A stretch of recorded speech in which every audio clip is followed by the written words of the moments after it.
আসসালামু আলাইকুম। আনিসা কিচেনে সকলকে স্বাগত। আজকে পর্বে আপনাদের দেখাবো কিভাবে বাড়িতে খুবই সহজভাবে ঘি তৈরি করবেন।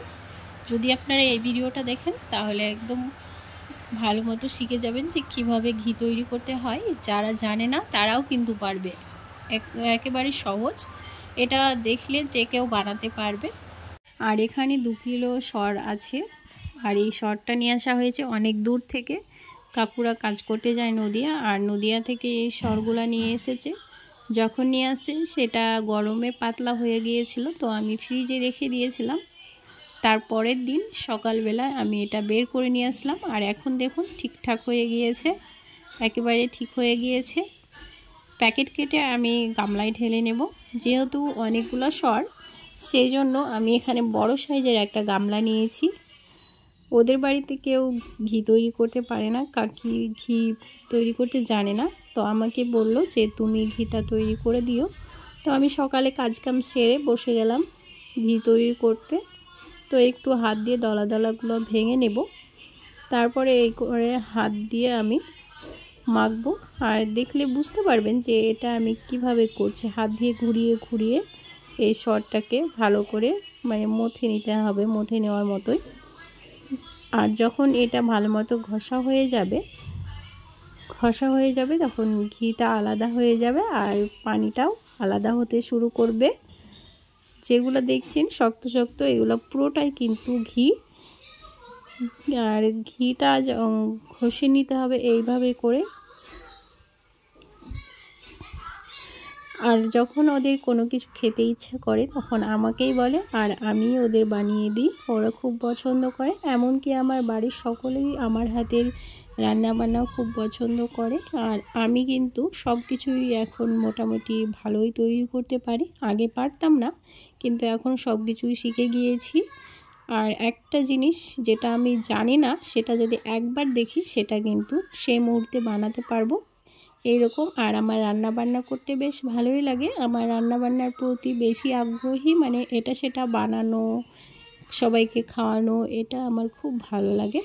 তো এখন সরটা ভালো মতো ঘষে নিয়েছি। দেখুন পানিটা ঘোলটা আলাদা হয়ে গিয়েছে, আর সরটাও ঘষে একেবারে ঘিয়ে পরিণত হয়ে গিয়েছে। আরও কিছুক্ষণ আমি হাত দিয়ে এইভাবে করে ঘষে নিব। আর এইভাবে করে ঘি বানাতেন আমার মা। আমি মায়ের কাছ থেকে দেখেছি এইরকমভাবে ঘি তৈরি করতে। আর এটাই আমার কাছে সব থেকে মনে হয় সহজ পদ্ধতি ঘি তৈরি করা। মা এইভাবেই তৈরি করতো, ছোটোবেলায় দেখতাম। তো ছোটোবেলাতেও এইভাবে মায়ের সঙ্গে সঙ্গে বানাতাম, বেশ ভালো লাগতো। আর এখন হচ্ছে ঠান্ডা পানি দিয়ে নেব। ঠান্ডা পানি দিয়ে যদি ননিটা তোলা হয় তাহলে একেবারে এক জায়গায় হয়ে যাবে। দেখুন একেবারে এক জায়গায় হয়েছে, ছিটিয়ে যাবে না, এক জায়গায় জড়ো হয়ে যাবে। এইভাবে করে হাত দিয়ে ভালো করে একটু ধুয়ে নেব, ধুয়ে একটা গামলার মধ্যে তুলে নেব।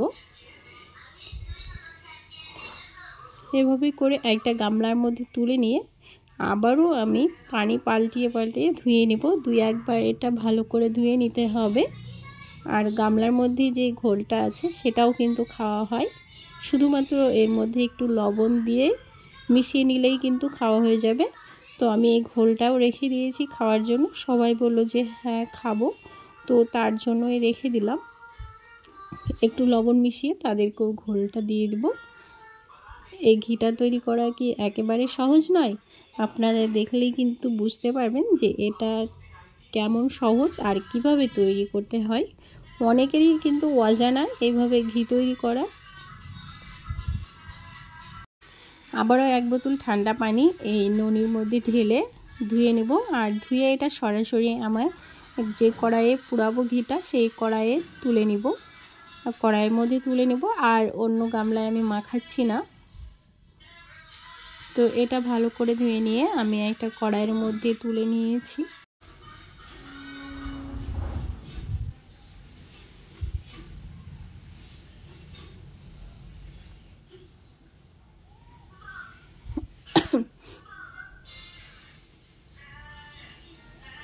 আবারও আমি ধুয়ে নিয়েছি, 2 বার এখানে পানি পাল্টে ধুয়ে নিয়েছি।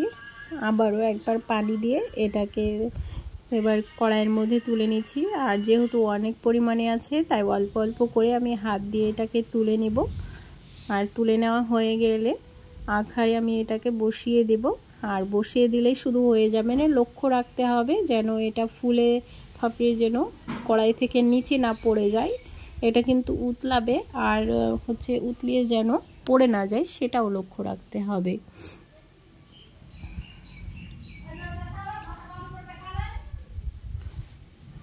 এখন হচ্ছে সবগুলোই ননি এখানে তুলে নিয়েছি।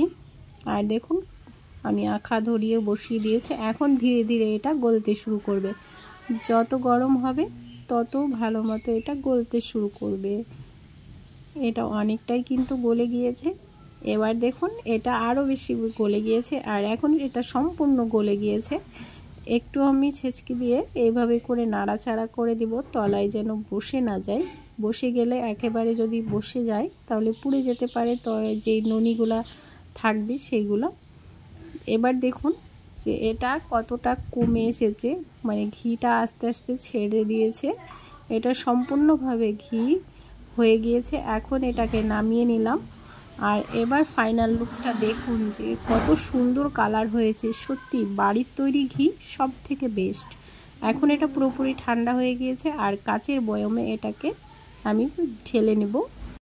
আবারও একটু আঙ্গুল দিয়ে দেখে নিয়েছি এটা ঠান্ডা হয়েছে কিনা, যেহেতু কাচের বয়মে ঢালছি। বেশি গরম ঢালতে গেলে বয়মটা ফেটে যেতে পারে। তো এটা কিন্তু বয়মে ঢালার মতোই ঠান্ডা হয়ে গিয়েছে। এখন বয়মের মধ্যে আমি ঢেলে নিচ্ছি। আর কাচের বয়মে ঘি রাখলে সব থেকে ভালো থাকে। কতটুকু ঘি হতে পারে আপনারা অবশ্যই কমেন্ট করে জানাবেন। তবে এখানে 2 কিলো সরে 1 কিলো ঘি হয়েছে। আশা করছি আজকের এই ঘি তৈরি রেসিপি আপনাদের কাছে ভালো লেগেছে। ভালো লাগলে একটি লাইক করবেন, পাশে থাকা বেল বাটনটি ক্লিক করবেন। যখনই ভিডিও আপলোড করব সেইমাত্র আপনাদের কাছে নোটিফিকেশান পৌঁছে যাবে। আর যেই কড়াই দেখতে পাচ্ছেন এইগুলোও কিন্তু ভাতের সঙ্গে খেতে দারুণ লাগে। সকলে ভালো থাকুন, সুস্থ থাকুন। আল্লাহ হাফেজ। আজকে এই পর্যন্তই। দেখা হচ্ছে নতুন কোনো রেসিপি।